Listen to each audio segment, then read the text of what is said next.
شیر غضنفر ارباب قنبر من مثل حیدر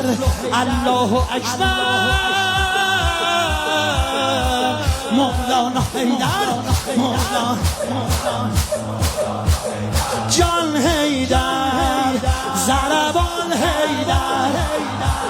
خون در شریان حیدر قربون لقب و اسم زینت داد به اذان حیدر نون لنا علی اسطوره یا علی اسم گناهمو میشوره یا علی یا قاهر العدو یا این یا علی وقت اذان بگو حی علی علی